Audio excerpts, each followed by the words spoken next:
সামন্তিকা এইমাত্ৰ সুন্দৰ এটি নৃত্য দেখুৱালা। এই ডান্সটো ক্লাছিকটো তুমি বুজা? ক্লাছিকেল ডান্স বুজানে? হয়। কথক শিকিছা? আচ্ছা, থেংক ইউ।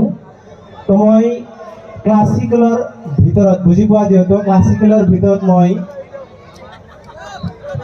ইয়াত মিশ্ৰণ আছে, ক্লাছিকেল আৰু কমাৰ্চিয়েলৰ সংমিশ্ৰণৰ ডান্সটো হ'ল। তো ক্লাছিকেলৰ ভাগ কেইটা জানানে? স্যাৰ মোৰ ইমান এটা নলেজ নাই ক্লাছিকেলৰ বিষয়ে, যিহেতু মই হিপ হপ আৰু ৱেটিং শিকি আছোঁ, এইটোৰ বিষয়ে ইমান এটা নাজানিম। ঠিক আছে, এই হিপ হপ জানা নহয়? হয়। আচ্ছা, হিপ হপ কেই প্ৰকাৰৰ হয়? স্যাৰ হিপ হপ কেই প্ৰকাৰৰ নাথাকে, হিপ হপৰ বেচিক্স আৰু এলিমেণ্টছ থাকে। হয়, মই তোমাক কৈছোঁ হিপ হপৰ প্ৰকাৰ আছে। হিপ হপ প্ৰকাৰ হৈছে 5 বিধ: ব্ৰেকিং, লকিং, পকিং, ৰেপিং আৰু নতুনকৈ সংযোজন হৈছে ডিজেইং বুলি সংযোজন হৈছে। হয় ছাৰ, এইকেইটা এলিমেণ্টছ হয়। হয়, সেইকাৰণে প্ৰকাৰ বুলি কৈছোঁ মই।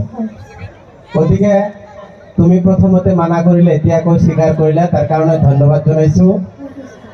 আৰু দ্বিতীয় হৈছে হিপ হপৰ মেইন যিটো, সেইটো ক'ৰ পৰা সৃষ্টি হৈছে জানানে? হয় ছাৰ। কিহৰ পৰা? নিউয়ৰ্ক চিটিৰ পৰা ষ্টাৰ্ট হৈছে, আৰু তাত থকা যোনবিলাক গেংষ্টাৰ আছিলে সিহঁতে হিপ হপটো মানে ইনভেণ্ট কৰিছিলে। মই প্ৰশ্নটো সেইটো সোধা নাই, মই প্ৰশ্নটো সুধিছোঁ ক'ৰ পৰা সৃষ্টি হৈছে হিপ হপটো, কোনটো দেশৰ পৰা কোৱা নাই। হিপ হপ ডান্সটো ক'ৰ পৰা উৎপত্তি হৈছে?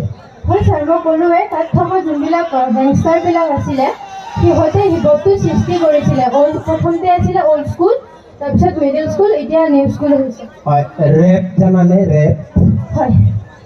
ৰেপৰ পৰা অংকুৰণ হৈছে হিপ হপৰ। গতিকে সেই কথাটো মই তোমাক সুধিছিলোঁ, ৰেপৰ পৰা হিপ হপৰ সৃষ্টি হৈছে। ঠিক আছে বাৰু, তোমাক ধন্যবাদ জনাইছোঁ। Thank you sir.